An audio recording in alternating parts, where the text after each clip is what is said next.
I'm speaking right now with Sanjiv Bajaj in a very different avatar as well as chairman of the CII Reforms Committee. Sanjiv, pleasure to speak with you as always. Thank you so much for your time to us. You know, the speed, the alacrity and the precision with which these GST rates have been cut give us a very clear sense of the intent as far as the government is concerned. Put more money in the hands of the people, boost the domestic consumption-led economy of India. Would it be fair to say that the ball is now in the court of industry? It is industry who has to carry the baton forward. Tamanna, the reality is that this is probably the most significant reform that we have seen since the introduction of GST in 2017. And this directly benefits multiple sectors. It benefits households because their costs come down dramatically, whether it is for daily household items, whether it's for travel, whether it's for your policies, insurance policies for life or for health. It benefits MSMEs. See, so many sectors that are labor intensive have seen a reduction in cuts over there. The cut in cement, this will enable the construction infrastructure sector. So really it's been a sweeping rate cut across most sectors, correction of inverted duty structure and again many areas. So all this clearly should provide a boost for the economy.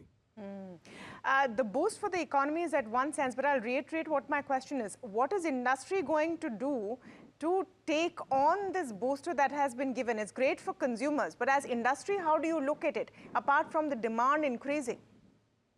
One, very clearly, industry has to pass on these benefits to the consumers so that consumers get the end benefit of this. And in a competitive industry, that's what should happen across multiple sectors. I believe that consumer demand for the last quarter or so, we had started seeing it starting to improve anyway. This will provide further tailwinds. We still have the uncertainty around, as you know, the US trade pact, but this should provide that much needed boost. What it then means is that for most private sector and also public sector, you are going to produce more with the festival season coming up. And it's not only one-time festival season. These sweeping cuts will enable people not only to save money by spending, they will either spend more or they will save that money. That money will go into the financial cycle as well. So I see this more as a medium to long-term trend, which automatically means that the private sector should see greater capacity utilization, and this should spur new investment across multiple sectors. You made a passing reference, but I'm going to just come back to that point on uncertain times in terms of tariff impact, etc. What the policy shift that we've seen or the policy reform that we've been seeing is also being seen in that larger context. Any thoughts there, Mr. Bajaj, on will this be some sort of a balm while we're trying to figure out as a nation what is the impact economically of these tariffs? You know, more than the economic impact, there is a human impact because a large number of sectors that directly get impacted with this 50% duty have a large amount of employment and employment at the lower income levels. So that is something that we have to be sensitive to. Beyond that, we are luckily a very strong domestic economy. We're signing FTAs with multiple other countries. We have to be sensitive to the fact that whoever has significant supply to the US, you cannot overnight change customers. You cannot find new markets overnight. You can't let your long-term customers go. They may not come back. So some of those sectors will face the pain, and I'm sure the government has talked about trying to see ways to alleviate that. But for the broader economy, one, our exposure to the US is limited. Second, we have seen early tailwinds from the budget and the no income tax up to 12.75 lakh salary. Third, now with this kind of GST rate cut. Fourth, good monsoons, maybe too good monsoons, but good monsoons. All of these are a set of tailwinds which should end up helping us positively with growth. And yes, I'm hopeful that at some point in the near future, the US trade pact also gets done because it is an uncertainty. It is a negative news that comes every day in the papers. And we must be clear, we are human beings. You know, when we see stuff that's coming out negative, we end up tightening our fists. Yeah. I believe with the GST rationalization, the government has given enough reason to open the fist. So then let me come to specifically what is the impact for your space when people do start opening the FIS, and every which way that flows to you, right? If they want to save then and invest and buy more insurance, that's a benefit for you. If they want to buy more things and do it against a loan, that's a benefit for you, which is why I think so much of a focus on what you do and what your company does. What is the kind of demand spur that you see happening?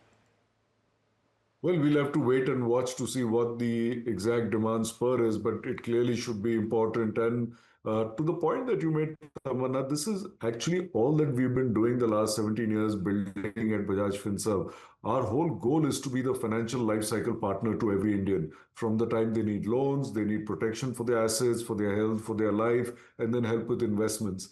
And yes, when the economy grows, financial services companies end up being a significant beneficiary. And we hope to continue in our role of enabling Indians towards a more prosperous life. Insurance side though, is there a concern on input tax credit? We've been speaking to a lot of insurers since this morning, and the idea seems to be, or the outcome seems to be, that maybe people's premiums might not go down. It might actually go up because of this lack of input tax credit right now. Just what is your take on how you see the numbers stacking up? Very broadly, I'm clear that prices should go down. There will be a benefit. How much benefit? Everybody's calculating that. We also have to use this opportunity as an industry to tighten our belts, to get more competitive, to improve our efficiencies, especially volumes go up. Look at on health insurance, there's been a big saving in GST for hospitals. Hospitals need to play an equally important role in cutting their rates. So we have to look at this end to end to see that how do we really end up making money even as industry, not on each individual loan or insurance policy or patient that we service, but on the larger volume. We have so far scratched only the surface of India. If we go deeper into India in the coming years and do this together, it is to the benefit of the consumer and it will be to our benefit as well. But in terms of the input tax credit aspect of it, and if you could just throw some light on it, is it a negative for insurance companies in terms of their profitability? It is a net, it is a positive. So the GST rate cut is going to be 18%. The input tax credit differs for different products, but it's going to be in the region of maybe 5 to 8%. I don't have an exact number. So net, there is a big saving. And as I said, in addition to that, on health, on life, if hospitals chip in, clinics chip in, because eventually those are costs that we end up bearing, we can end up saving even more. So I'm very clear that this is a benefit to consumers. I would like to add a point that a lot of these recommendations for the GST rate cut have happened by CII through a committee that a number of us worked on. I chaired that committee. We released our report last week on the next set of reforms required for a more competitive India. A number of these reforms or the GST rate cuts and other reforms were a part of that. And there are many more over there. So I do hope that what we will see is only the start on a set of the next generation of reforms to take India over the next 20 years to a much higher level of income. Just one last part, Mr. Bajaj, in terms of the caution that we've seen on lending and across the board, SME loans, in fact, even small personal loans, etc. Do you think that that caution now needs to come back as the fists open, so to speak? How do you think that both those aspects will be balanced? You know, as lending institutions, we are in the business of managing risk, and that never ends. You will go through cycles. For people like us, we can see that cycle as at a zip code level, at a particular product level of a type of loan, and we monitor that daily. So we know where I would say, the defaults are inching upwards. We will slow exposure there. We'll try and identify causes and alleviate that. And we will look at pockets where growth is good and defaults are low as well. So this is a continuous process. I do believe that the higher default levels we saw in the unsecured lending business over the last few years, that is now come back and almost normalized. On the MSME side, Bajaj Finance did point out some higher default rates, but keep in mind that's at their numbers, which are significantly lower than the industry. I think that got misread a little bit too much. But we've always called out in data as we see it, because it is important then for our investors to take their own right calls.